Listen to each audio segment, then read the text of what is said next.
What's up, everyone? I have shed innocent blood. Welcome. Excuse me.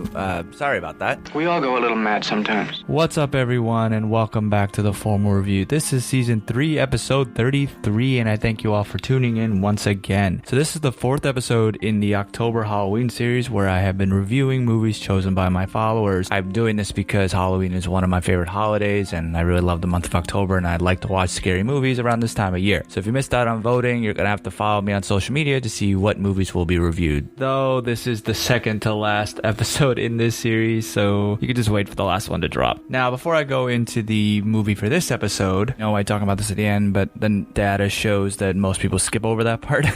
So I do want to reiterate the importance of leaving reviews on your favorite podcast service, because those reviews really help me grow and improve. A lot of you have talked to me offline, but I do really appreciate the reviews that already are out there. If everyone could just continue doing that, or letting me know any way that you think that I could grow and make this more entertaining, feel free, and I'll look at them and I'll grow as such. So anyway, to recap the series so far, I have done an episode on American Psycho, Scream, Us, and now I will be looking at Psycho. So stay tuned. Wait here for a little while, see what happens.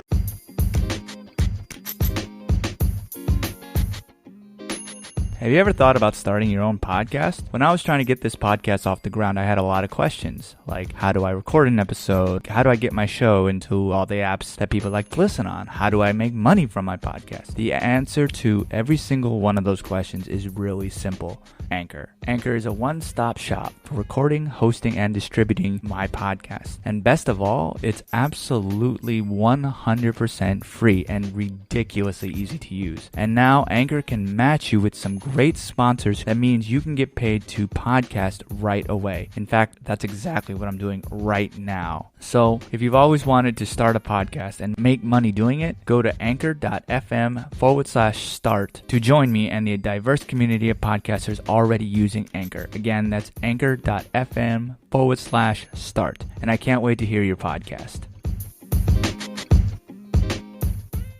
So before we get to this film review, I do want to give a quick shout out to Tony from Build Montage. His YouTube channel released last week a tour of my basement setup. I'm really thankful for him allowing me to participate in that, as I always feel weird bragging about my stuff. However, I felt really proud of the setup that my fiance and I put together, so it's really a place that we regularly get to watch movies, and it was fairly affordable to do, even though it took a really long time to get to where it is now. Thanks to Tony, I was able to show that off in a very professional manner, and really thank everyone who has responded positively to that. It really showed me the support and being able to be proud of my setup. So thank you, Tony, and everyone for that. And if you want to go check that out, channel on YouTube is, again, Build Montage. So anyway, it has been 60 years since Alfred Hitchcock released his film. It has been hailed as one of his masterpieces, and it is one of the best psychological thrillers of all time. But why? So that is what we're going to be discussing today, but as this movie came out in 1960, there is a slight spoiler warning that goes along with this episode, though you've had time to watch the movie. But if you do care about that, go watch it, then come back and listen to it. So I know a lot of this film is known already through pop culture, so you may already know everything about it, but if you haven't seen it, I still suggest that you go watch it first, because I'm going to be dissecting this film from the point of view of really no one really knowing the ending, because for older films, it can sometimes be hard to appreciate the importance of the film when you know the twist going into it. I think that there is a significance to not knowing the twist, but more on that in a little bit. So let's sit back, relax, grab your drinks, and let's discuss the movie.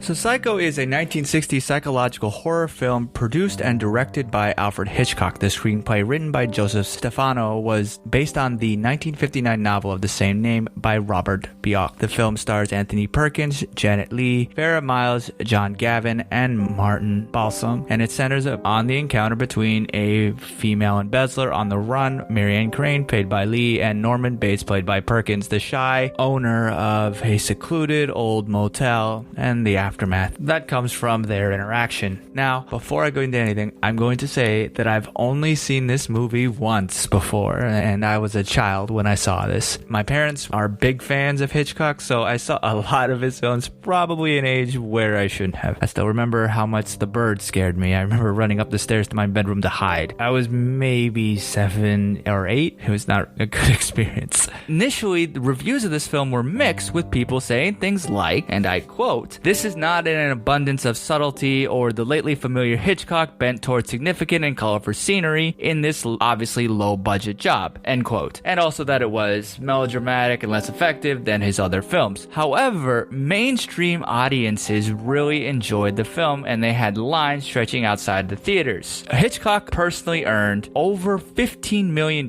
from this movie, and it ended up being one of his most profitable films, getting $32 million worldwide. This film has been rated and re-rated several times over the years by the MPAA, and upon its initial release, it received a certificate that said it was quote-unquote approved under the simple pass-fail system that they had at the time. Later on, they switched more to voluntary letter ratings. In 1968, it was one of a number of high-profile motion pictures to be retro-rated with a quote-unquote M for mature audiences, which was then changed to PG, as that ended up being the equivalent when they changed the rating system again, and then it was changed to its current rating of R. And this film has had a share of controversy. At the time, it was unprecedented in its depiction of sexuality and violence. The opening scene shows Sam and Marion together in bed with Marion in a bra. At the time, unmarried couples shown in the same bed was taboo. Another controversial issue is obviously the gender bending element that Norman has. Now, this was kind of a cool fact that I learned about this movie, was that according to the 1990 book Alfred Hitchcock and the Making of Psycho, Hitchcock fought with the censors in charge of enforcing the production code because some of them insisted that they could see one of Lee's breasts, and then Hitchcock held on to the same print for several days, didn't change a thing, resubmitted it for approval, and then each of the censors reversed their position. So those who had said that they had seen it now didn't, and those that did not now did. So this allowed the film to be passed after Hitchcock did remove one shot of the Lee stand-ins butt. The board was also upset by the racy opening, so Hitchcock said that if they let him keep the shower scene, he would reshoot the opening of the film, but only if the board showed up for the reshoot. But they didn't, so the opening stayed. And there's also this apparent concern that Marion, when she flushes down the torn up notebook paper, it's fully visible, as prior to this, there was no flushing toilet in either movies or television in the United States. That is something that had a first in this movie, a flushing toilet. What a world. So this movie is obviously one of the most recognizable films in cinema history, and it's arguably Hitchcock's best known film. The shower scene has obviously become a pop culture touchstone and is regarded as one of the most terrifying scenes ever filmed. And it's often spoofed and referenced in pop culture a lot. And so today, Rotten Tomatoes has a 96% score after 101 critics reviews, with a consensus of, quote, infamous for its shower scene, but immortal for its contribution to the horror genre. Because Psycho was filmed with tact, grace, and art, Hitchcock didn't just create modern horror, he validated it, end quote. Metacritic has a 97 score rating after 17 critics and recognizes this film with, quote, universal acclaim, and that it is a must-see. Audience members also seem to recognize this film as great, as Rotten Tomatoes has a 95% score after about 240,000 reviews, and Metacritic has a 91 rating. So, Psycho is considered to be one of the first films in the slasher genre. This film boosted Perkins' career, but he then became typecasted, and he was asked in an interview once that would he still have taken the role knowing that he would be typecasted afterwards. He responded with yes. And interestingly as well, until her death in 2004, Lee received strange and sometimes threatening calls, letters, and sometimes tapes. And the people who sent them these would tell her what they would like to do to Marion Crane. And one letter was so messed up that she gave it to the FBI, who then visited her and told her that the culprits who wrote the letter had been located. She also said that no other murder mystery in history of movies has inspired such merchandising, as there has been still bills, lobby cards, and valuable posters of the Bates Motel. In 1992, the movie was even adapted scene for scene into 3 comic books. After this movie was released, there has been 3 sequels that were all made after Hitchcock's death. So you have 1983's Psycho 2, 1986's Psycho 3, and then 1990's Psycho 4 at the beginning. And the last was a part prequel television movie written by the original author Stefano, and Perkins did return to his role as Norman in all 3 sequels, and then also directed the 3rd film. Then in 1998, Gus Van Sant made a nearly shot-for-shot remake starring Vince Vaughn, Julianne Moore, and Anne Heche. All of these films have been noted to be inferior to the original, and I honestly haven't seen any of them, but I don't really plan on it. So there was also a TV show released recently called Bates Motel that aired from early 2013 to early 2017. It is a prequel and apparently depicts the lives of Norman Bates and his mother prior to the events in the movie,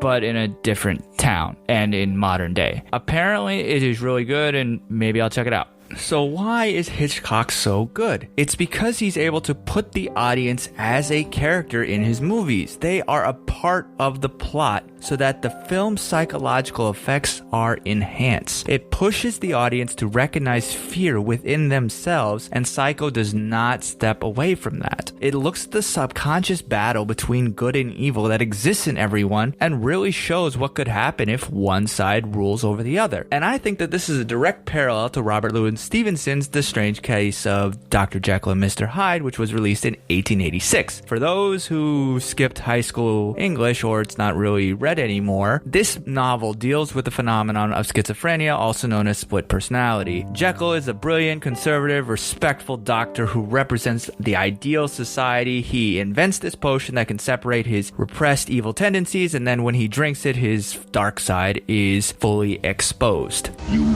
don't know the power of the dark side.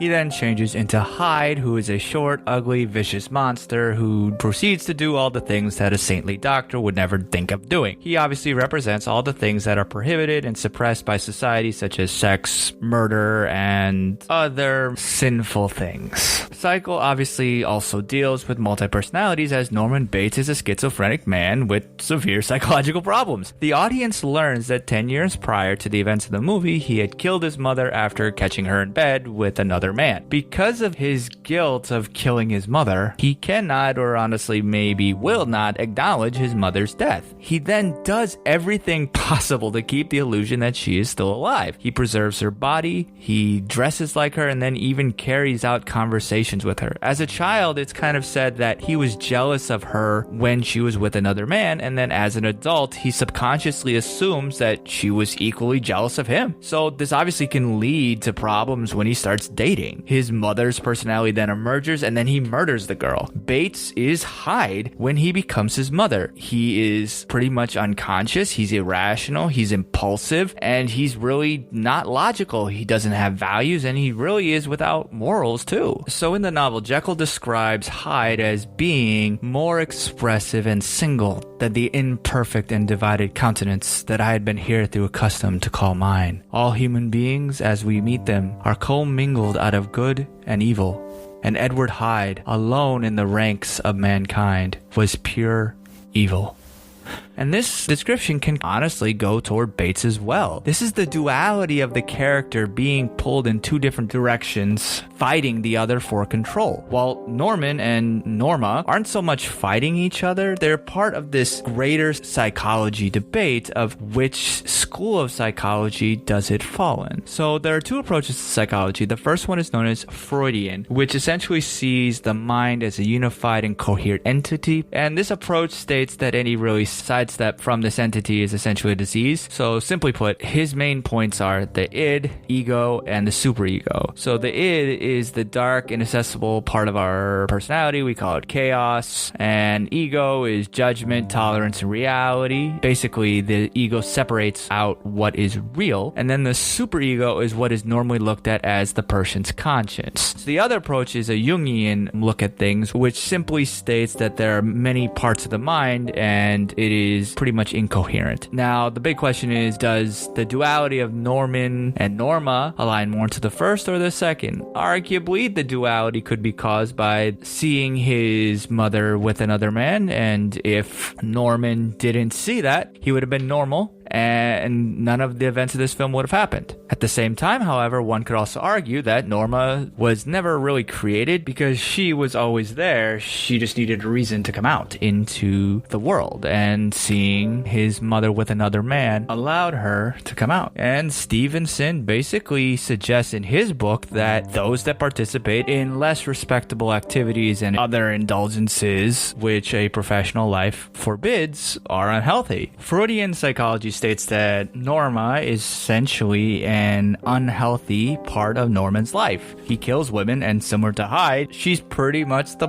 polar opposite of real Norman, who's kind of shy and polite and probably would only seek out violence as a last resort. And I think that this was really interesting to kind of look into because it applies to multiple levels in the movie. In the 2006 documentary The Pervert's Guide to Cinema, Slavoj Zizek notes that the mansion, interestingly, has 3 floors, which parallel the 3 levels of the human mind of the Freudian thought. The top floor is the superego, where the mother lives. The ground floor is Bates's ego, where he functions as a normal human being. And then the basement would be his id. And then when you take the psychology aspects out of it, I think this film is still amazing when it comes to suspense, which obviously Hitchcock is known for. So this movie begins in the city, and the audience is shown one of many, many buildings in this city. And that one of the many windows in this one building has 2 people in it named Marion and Sam. So this creates this sense of normalcy for the audience. You kind of just think of this day just like any other day. And then you see their relationship and Marion's situation with Cassidy, and you honestly hate the man as soon as he steps on screen. You know what I do about unhappiness? I buy it off. Are you unhappy? Not inordinately. I'm buying this house for my baby's wedding present. $40,000 cash.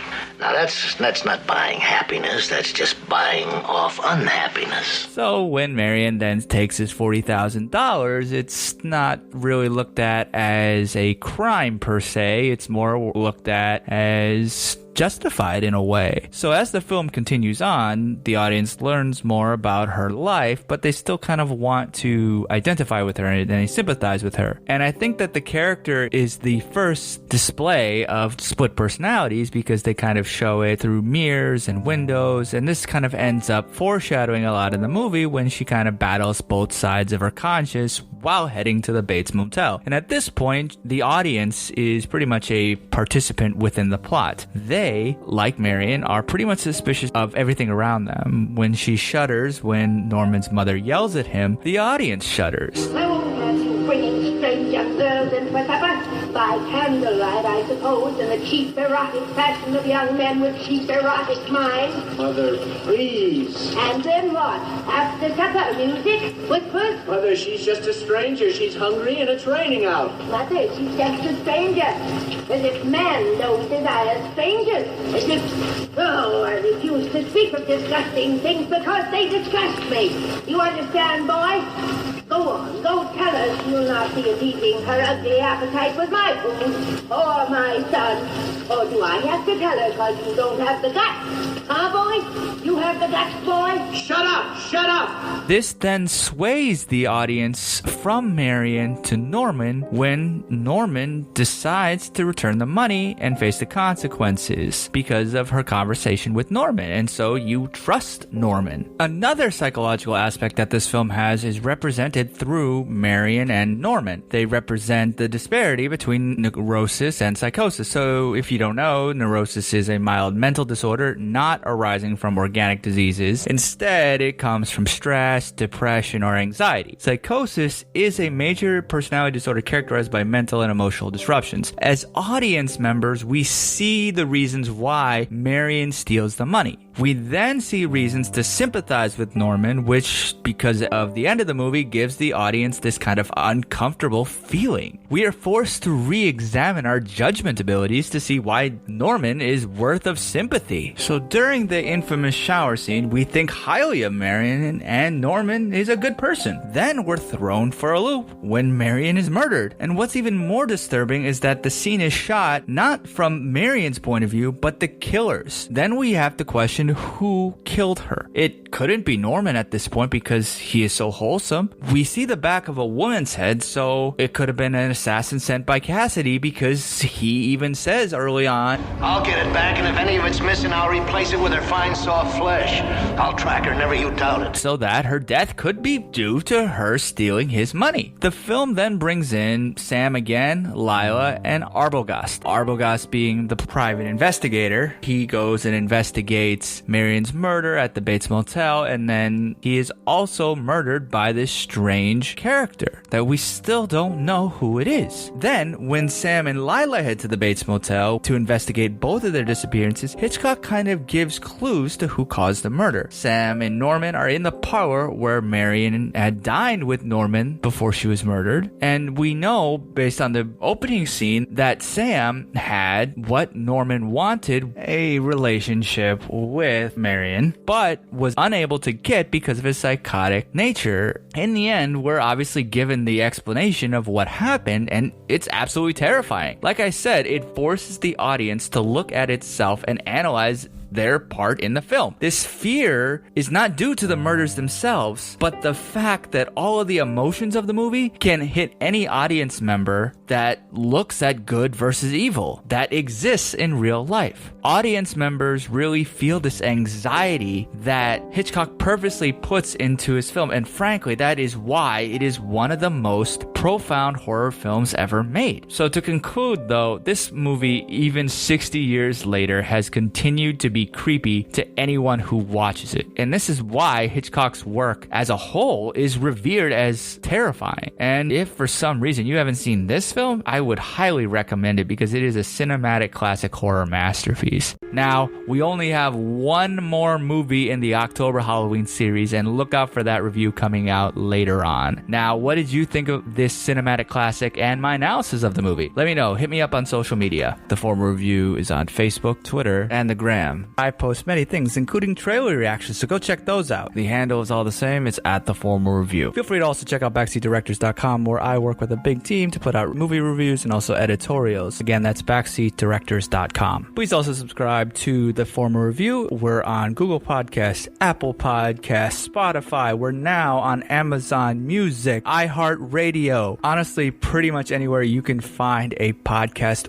we have our content there. Also, I'm always wanting to grow and improve, so please leave a review and what you want to hear, because I really do this for you all. I see the numbers, and I really appreciate everyone supporting me and talking to me about movies, because frankly, that's what it's all about. And for anyone who has supported me on a financial basis, thank you again. And if you want to help support on a financial basis, please go to anchor.fm/the-formal-review and click support this podcast. And honestly, any donation is appreciated. Thank you all again for tuning in. And until next time, wear your mask, wash your hands, stay safe, and take care, everyone.